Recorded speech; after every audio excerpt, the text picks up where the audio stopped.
Hey, have you ever wondered why your talented team still struggles to innovate or collaborate, and why things just don't seem to click sometimes, no matter how smart everyone is? That sense of hidden fragility can quietly stall progress and sap your organization's energy. I know, I've felt it myself at times.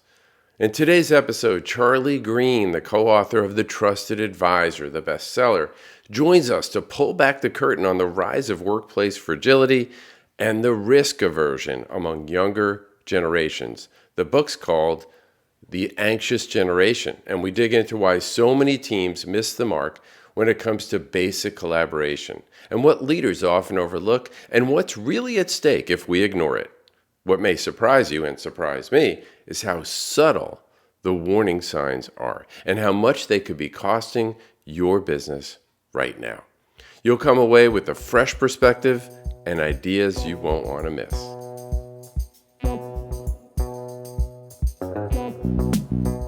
I am so excited to have On the Delighted Customers podcast back on the show the co-author of The Trusted Advisor, the author of Trust-Based Selling, my friend, mentor, and colleague, Charlie Green. Thanks, Mark. It's a pleasure to be back here. It's always fun when we get together. I have so much respect for your body of work and tapping into something that I think isn't talked about enough, which is this whole idea of trust, trustworthiness, what it is, why it's so important. Society these days is so fixated on the next advance in technology, Yes, and the next shiny object, and you're talking about something very basic and foundational that makes everything work. Yep. There you go. We can hang up the phone now. We're good. That covers it. In previous episodes, you and I have broken down the trust equation. I encourage people to go back and listen. I'll include the link to those shows in the show notes. And I would also add that Charlie founded Trusted Advisor Associates, where he and I met, and I had the opportunity to work on his team and get certified. And that organization still exists, doesn't it, Charlie? Oh, yes, absolutely. Yep, doing well.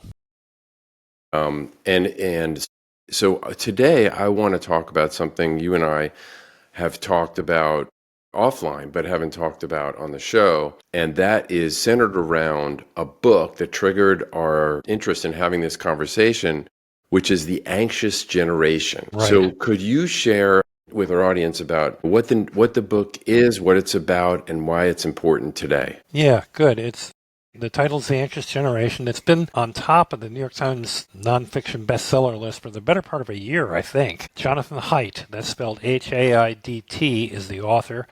I know him somewhat. We're not friends, but we're better than acquaintances. He's very bright. He's written several other books, which are excellent in advance of this one. He's a very good writer, very good storyteller, and a very solid researcher. Super credentials. He's currently at NYU Stern School of Business. And the premise of the book, it goes into a lot of detail, all of which is interesting. But the basic premise is people born, I'm going to forget now, between, I think, 95 and 2005 or somewhere in that time, roughly Gen Z, would be accurate enough. People born in that time period have had an interesting life in the following three respects. Number one, he argues, and he's written previously, that particular group of people was done badly by their parents who were overprotective. Parenting grew into, prevent anything from that. Don't let the kid fall. Don't let him skin their knee. Don't let him play outside alone. Don't let him walk to the bus stop alone. And that had predictable, broad, emotional, social consequences. Then, as they grew into preteens and teens, this happened around the time of the invention of the iPhone, and in particular, social media. And he's got all kinds of stats about how emotional fragility, suicides, depression went up considerably. And he tracks it down to basically those two events in time. All the numbers have gone, wrong way, particularly among girls, although almost as much among boys. And then that generation, again, roughly Gen Z, started to go into business right around the time COVID hit. So on top of the emotionally dysfunctional life they had lived up until then, suddenly they're, along with the rest of the world, cast into modes of isolation, right at the time when they're supposed to be getting, accustomed to their lifelong careers and entering business and so forth. Well, that generation, that group of people are now entering a mid-level in business. So I tend to focus on professional services like the Big Four consulting firms, Accenture, McKinsey, Deloitte, that kind of thing. Those are now roughly a quarter to a third, maybe a little more, of the total population of those firms. And if past this prologue, they're 90% of the future leadership of those firms. And here's what those people are doing. I teach every quarter or so. I do a webinar for one of the Big Four. And I've noticed 40% of them don't come on camera. This is for two-hour-long web sessions. They don't even come on camera. And it's not the people in their 40s. It's not the people in their, in their late teens. It's the people right smack in this generation. They're not stupid. They're very well educated. They're very bright by all the things that we put emphasis on. That's not the problem. The problem is they're emotionally fragile. They're risk averse. They don't know how to interact with other human beings and the conventional social things. How the heck are these firms going to manage being led in the future if they're not taking some significant action to correct the horrendous stuff that's happened to this new generation? So I'm summarizing the book, and I'm getting into some of the stuff that I'm interested in there. You mentioned what the heck are leaders going to do? That's a great question. And I want to talk a little bit about what you see as the potential risks for businesses who not only hire from the Big Four, but may have some people that fit this mold in their own organization. It's just that I work with professional services, so those are the ones I see. The same is true for banks. The same is true for lots of organizations. The same age group is moving in, and the same issues in broad terms. I just tend to focus on that category. So I would imagine some of the risk of people who are emotionally fragile, who are risk averse, who any organization that's interested in growing needs innovation, right? Needs people who are capable of leading and influencing and even sometimes persuading other people. Yep, absolutely. And that needs to happen by someone who's trustworthy, or at least it's more likely and more successful if it's done by someone who's considered trustworthy by their peers, supervisors, and their other colleagues. Would you agree? Yes, I would. I think it's even more basic than the trust stuff, though. These are people who basically didn't learn the lessons that are taught in kindergarten. They didn't learn how to play nicely in the sandbox with other people. So take innovation. Innovation is not a solo act. It's a team act in many cases. Well, if you don't know how to get along with people in a small group, there goes your innovation. If you don't know how to interact with other people, there goes all the stuff about influence and persuasion, team leading, all that stuff. If you'd rather live life with your head buried in a computer or your phone, and we've all seen groups of people, 6-8 people sitting at a dinner table, they're all looking at their phones. It isn't just that generation. Hey, we're guilty of it too. But this particular generation has been formed in its early adult life by those kinds of. They don't know the difference. So, in terms of ramifications, Charlie, I'm in a group of people, either on a committee or within the organization, in a cross-functional meeting. And so, what do? Do I take my toys and go home, or do I act out and feel like someone has treated me poorly? Yeah, well, I'm going to move away from what little data I have and I can't adequately do justice to Jonathan Haidt's book. But let's just talk common sense here. If you're emotionally fragile, you've been taught to be risk averse, then you're fearful. Well, if you're fearful, it's either my fault, in which case I feel horrible about myself, in which case I withdraw and become an alcoholic or something, or I blame other people. It's their fault. It's never my fault. So you end up with people who don't easily take responsibility and who are frightened by many aspects of social interactions or other reality. These are people who are naturally, it makes sense, hesitant to reach out to other people, hesitant to take interpersonal emotional risks, and don't seek solace in the company of other people, but rather by themselves. They don't know any better. They've never seen anything any different. So that's not a good recipe for lots of things. Yeah, and so in the world that, the lens that I look through is through the customer's lens Right. as their advocate. Yeah. Change is inevitable because customers' desires change all the time, and we need to respond in a way. It doesn't mean we had to, sometimes it means we need to trash what we're offering today, but sometimes it just means modifications. And that means internally that people need to work cross-functionally well Right. together, and the status quo is not going to survive in a world that's constantly changing. So you need people willing to bend, flex, Yes. hear other advice that may make them feel a bit uncomfortable. Yep. Exactly. I think that sounds exactly right to me. And what are like would some of the misconceptions that senior leaders have about this category of employees or outside consultants? Yeah, again, I can't react from broad data, just, Yeah. anecdotes and perceptions. I think it's very easy for folks of our generation or my generation. I'll take the blame myself. What's left of the boomers? The kids, the kids are screwed up. It's not like it was back in the day. So it's easy to be judgmental and look at all the silliness that's going on, Hmm. or simply not notice it and say, "Wow, these kids are smart today." They know computer. I could never do. They'd never hire me today. These kids know stuff that I can't even imagine, and we need to hire more of them to get into AI or something like that. So I really don't see. I mean, I've started mentioning this topic around a few people, and it's people like, hadn't really thought about that before. And I think that's probably true. They haven't thought about it before. So doesn't mean it's not happening. It is happening, but I don't see a lot of structured thought having been given to it. Yeah. So, what are some of the warning signs that one of them you mentioned, if you see the camera turned off? Yeah, that one really sticks. That's what actually provoked my thinking about this in the first place. This happened, several times. I noticed it was a consistent percentage, and I thought, that's weird. What's going on? That's one.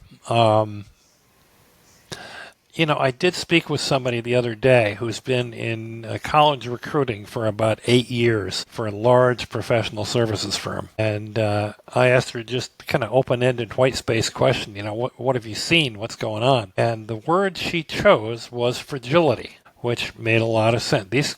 These people, she says, they're fragile. They're easily broken, and they don't bend easily. They break easily. They don't have a lot of resilience. They retreat, fight or flight, I suppose, mostly flight. So you think about what does fragility do? It's the antithesis of a resilient organization, of a proactive organization, of one that tries new things, as you mentioned, doesn't form friendships easily.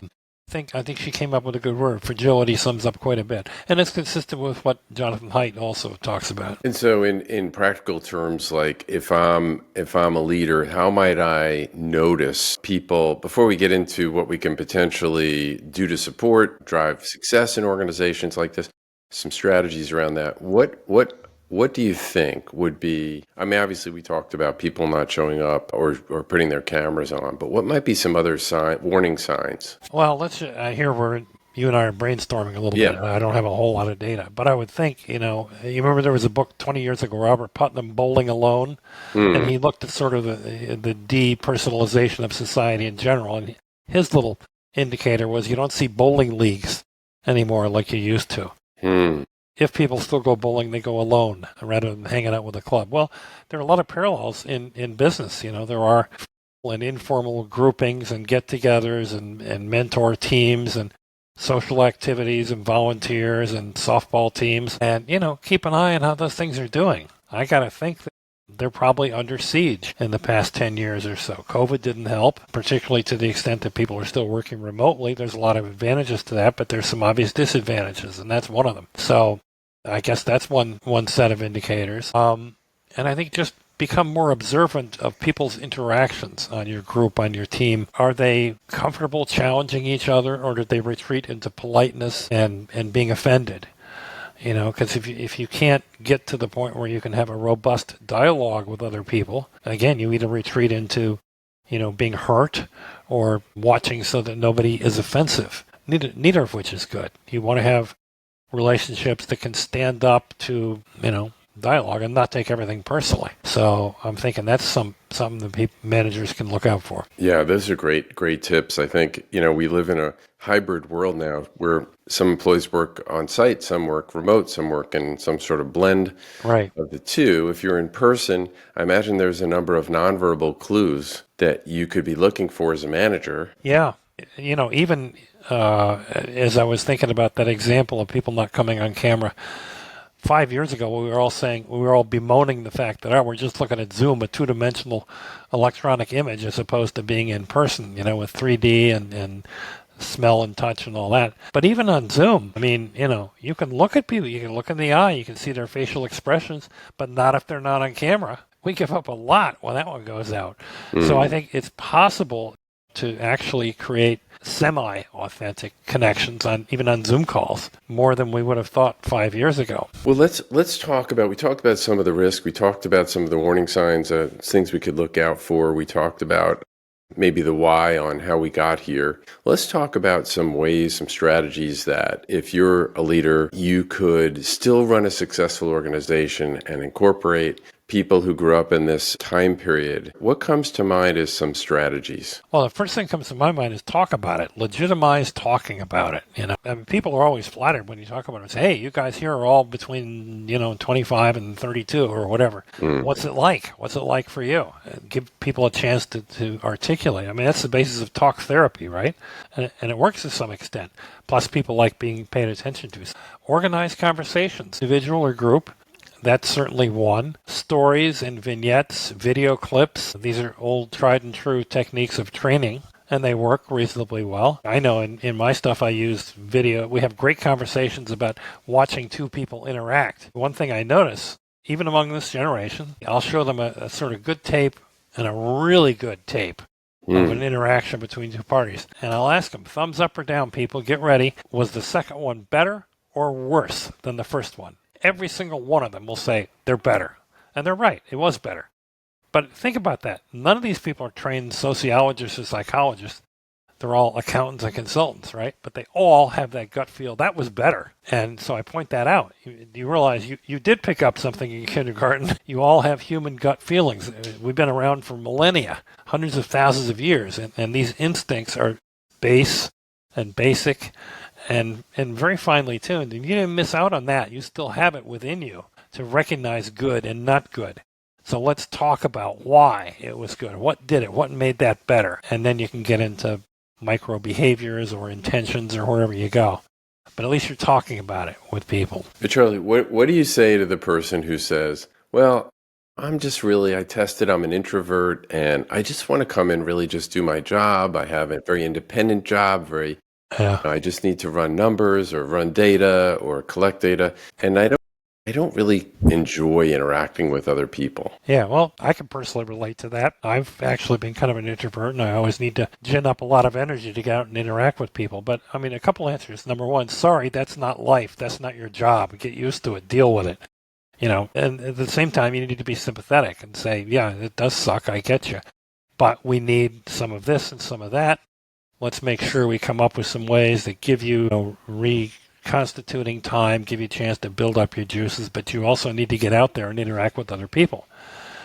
So I guess, recognition that you're not alone, it's not a bad feeling, but also reality is not going to conform itself to you wanting to cubbyhole yourself all day long either. Yeah, I think there's, from my experience, there's always a tie back to the corporate values that are stated. Usually there's something like teamwork or integrity or alignment or something like that where, first of all, people aren't, if they were solopreneurs, they'd be solopreneurs. So then you get to do whatever you want and you take the risks associated with it. True.